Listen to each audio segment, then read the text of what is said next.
A day that changes everything. Imagine a warm afternoon in a bustling cafe nestled in the heart of the city. A place where the air carries the rich aroma of freshly brewed coffee, mingling with the subtle fragrance of blooming flowers. Conversations hum like a familiar melody, blending seamlessly with the gentle clinking of porcelain cups. But this is no ordinary cafe. Café du Monde is where the city's elite gather, not just to indulge but to be seen, surrounded by neatly trimmed hedges and a fountain that murmurs its own quiet secrets. It's the kind of place you take someone to impress them, or simply sit back with a cup of tea, watching the world go by. But today, something extraordinary is about to happen, something that not even the wealthiest man here could have foreseen. Seated at the very center of it all is Brandon Zachary Lewis, a name you'd likely recognize if you've ever flipped through a business magazine or read an article about real estate moguls. At 75, Brandon possesses an undeniable presence, not because he is loud or ostentatious, but because he doesn't need to be. He built his empire from nothing, starting with a single property in his youth, and expanding it into a vast network of assets across multiple cities. Dressed in a sharp suit with gold-rimmed glasses resting on the bridge of his nose, he exudes the air of a man who has conquered life itself. Yet today, as he sits at his usual table, there's a slowness to his movements, a deep-seated fatigue in his eyes.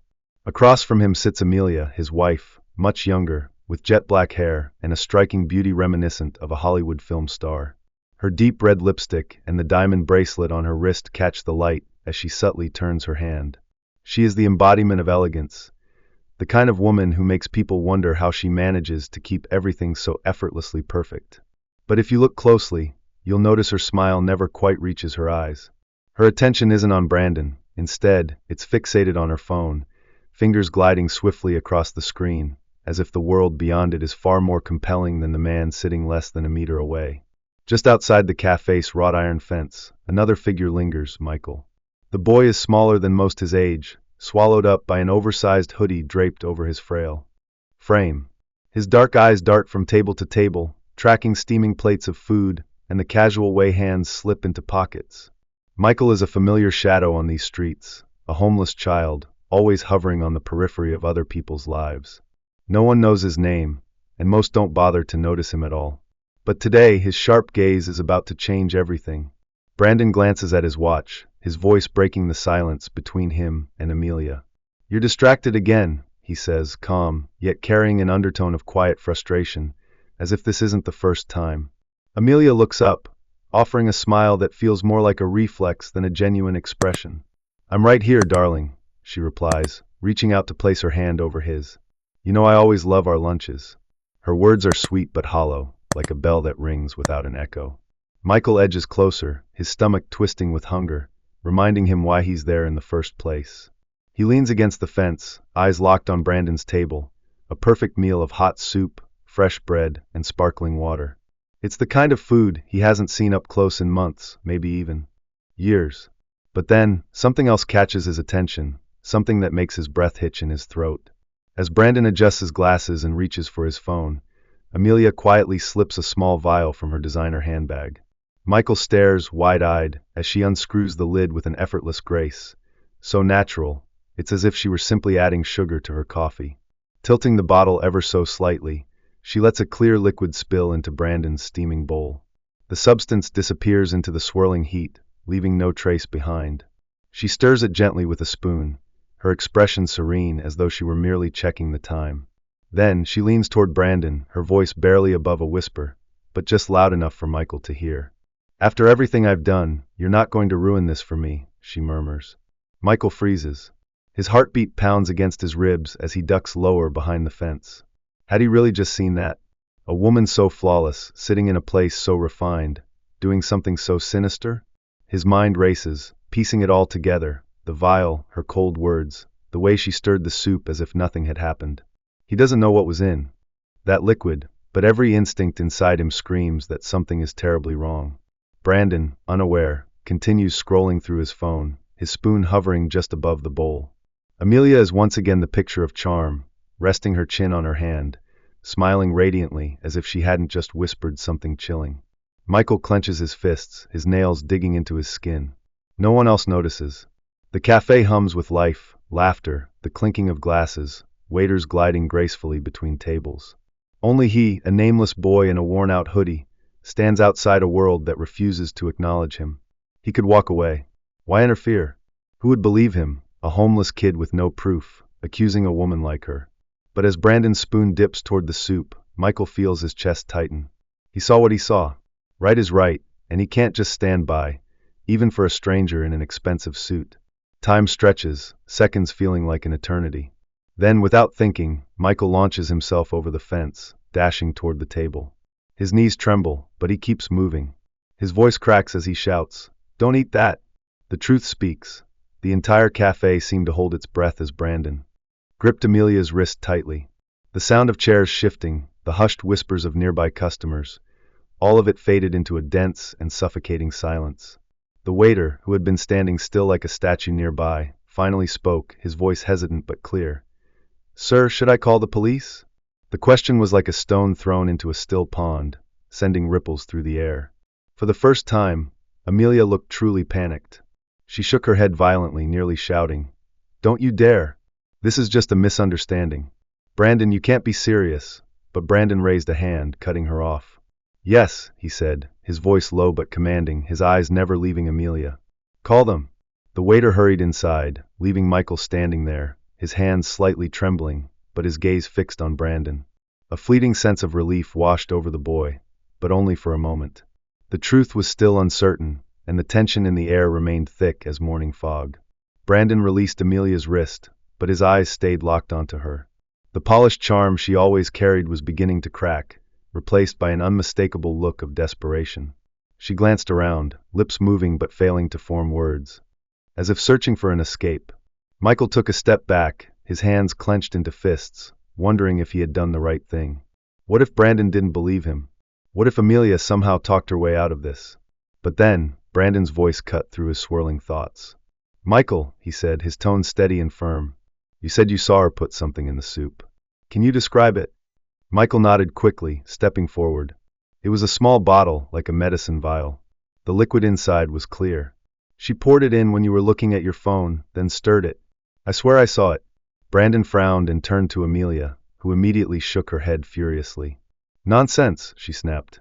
"He's making it up. Why would I? But why would he lie?" Brandon interrupted, his voice sharp as a knife. "What does he gain from this?" The murmurs in the cafe grew louder. The distant sound of police sirens echoed, drawing closer, tightening the suffocating atmosphere even further. Amelia glanced at the bowl of soup, and for a split second, her carefully constructed facade shattered completely. She looked like a trapped animal, her eyes wild. Then, as if grabbing onto one last desperate lifeline, she turned to Michael, her voice turning cold and cutting. "You've been watching us, haven't you? Jealous of people who have decent lives, so you're trying to ruin mine." The accusation hit Michael like a slap, but he didn't waver. "I'm not jealous," he replied firmly. "I saw what you did, and I couldn't just stand by and let you hurt him." The sirens were now right outside.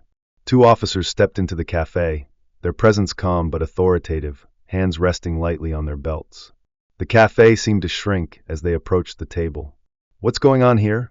one of them asked, his tone neutral but keen. Brandon stood, his tall frame still exuding an air of command despite his age. "Officers, I need you to check this," he said, pointing at the bowl of soup. "This boy says my wife put poison in it." The officers exchanged glances, their expressions unreadable. One of them crouched slightly, leaning in to sniff the soup before turning to Amelia. "Ma'am, do you have anything to say?" Her face flushed red. "This is ridiculous. He's just a street kid trying to cause trouble. Brandon, are you really taking this far?" But the officer remained unfazed. "We'll need to test the contents," he said, reaching for the bowl. "No!" Amelia shrieked, her voice breaking.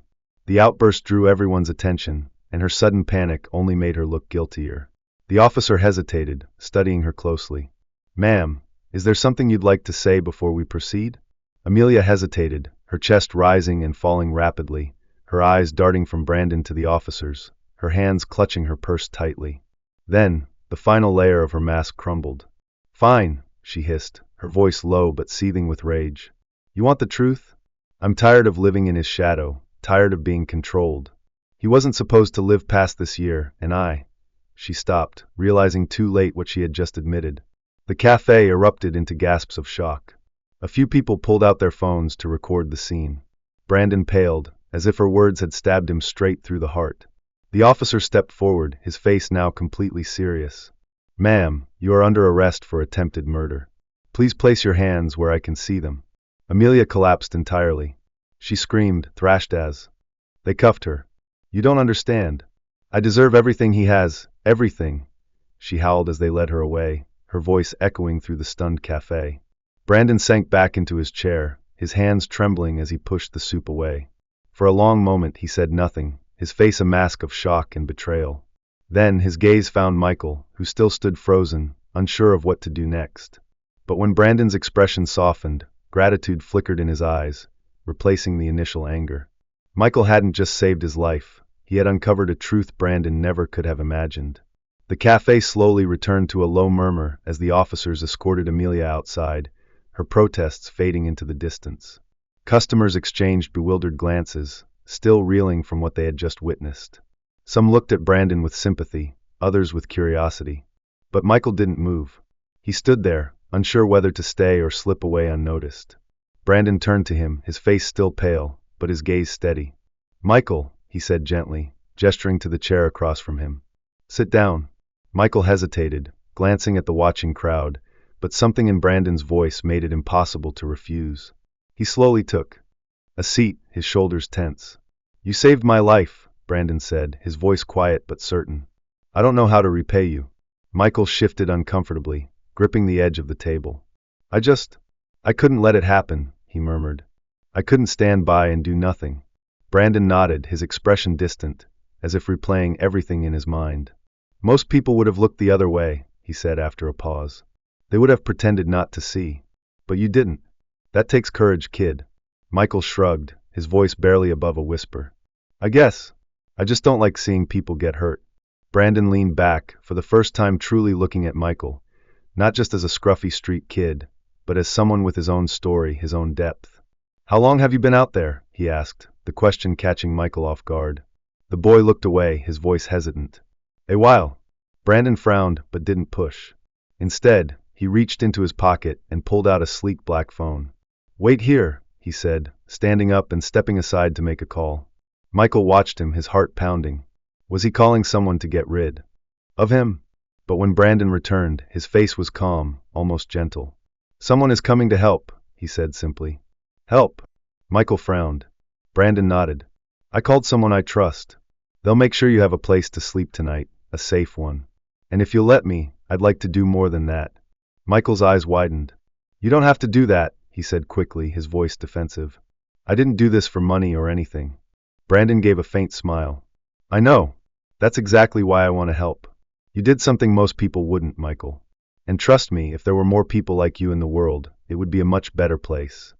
Sunshine after the storm. For the first time in a long while, Michael felt a strange warmth spreading through his chest, a sensation he couldn't quite name, but one that made his eyes sting. He lowered his head, unsure of what to say in response to Brandon's offer. The cafe had begun to empty, the curious patrons turning back to their now cold meals, but the air remained heavy with the weight of what had just transpired. Brandon lifted his glass of water, took a long sip, then set it down, his gaze contemplative. "Sometimes," he said slowly, as if recounting an old tale, "life gives us a chance to change someone else's story. Today you changed mine, Michael. And maybe, just maybe, I can help change yours." Michael looked up, his deep black eyes shimmering with something he had not dared to feel in a long time: hope. The two of them sat in silence, as the setting sun cast long, golden shadows across the cafe's tiled floor. Brandon leaned back in his chair, studying the boy before him. No longer a faint shadow lingering on the edges of society, but a real person, possessing a courage he had rarely encountered in all his years. "Have you ever thought about what you deserve?" he asked, his voice gentle but weighty with meaning. Michael shrugged, hesitant. "I don't know. I just try to get through each day." Brandon nodded, as if understanding something unspoken. "I used to be the same, you know. When I was young, I had nothing but empty hands and a foolishly big dream. People looked at me the way they look at you now, as someone not worth noticing. But I fought for the life I have today. And you, Michael, you have something I took years to learn: kindness without expectation." He paused, his eyes distant. "I was blind to Amelia for too long. Maybe I didn't want to believe that someone so close to me could betray me. But you opened my eyes. Michael shifted in his seat, unaccustomed to being the center of attention. I just did what I thought was right, he murmured. Brandon smiled, the first genuine smile since everything had begun. And that's what makes you special. In this world, where people will step over each other for a few dollars or a little fame, you chose to stand up for a stranger. That is worth more than any fortune I possess. A sleek black car pulled up outside the cafe. A middle-aged man in a sharp gray suit stepped out and walked straight to their table. "Mr. Brandon," he said, his voice smooth and professional, "I'm here as you requested." Brandon nodded and gestured toward Michael. "This is Michael. I want you to make sure he has a safe place to stay tonight. And beyond that, I'll call later to discuss the details, but for now, let's start here." The man nodded, his eyes scanning Michael with curiosity but also warmth. "All right, kid. Come with me?" Michael hesitated, glancing at Brandon. "Are you sure? I don't want to be a burden." Brandon raised a hand to stop him. "You're not a burden. This is the least I can do. And I won't stop here, Michael. I want you to have a chance, a real chance, to build your life. Do you accept?" Michael swallowed hard, as if a weight had just been lifted from his chest. "I thank you," he whispered, his voice thick with emotion. Brandon patted his shoulder, a simple gesture but one full of meaning. "No need to thank me. Just promise me one thing. Never stop doing what you believe is right, even if the world turns its back on you."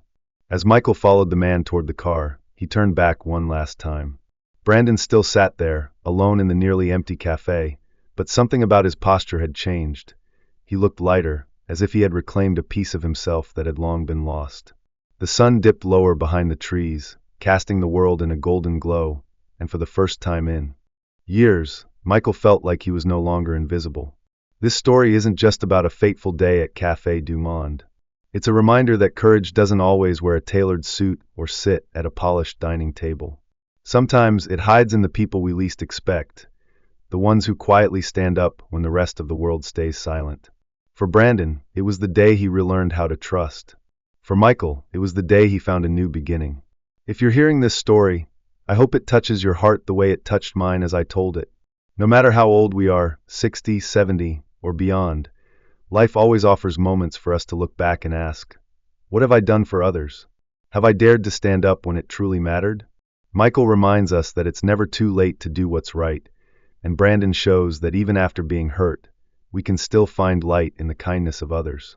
As the last rays of sunlight faded, Park Cafe returned to its quiet state, but the story of these two souls would echo far beyond its walls. A wealthy old man and a homeless boy, who would have thought they were the perfect pieces to help heal each other. That's life for you, full of surprises and small miracles, if only we dare to open our hearts.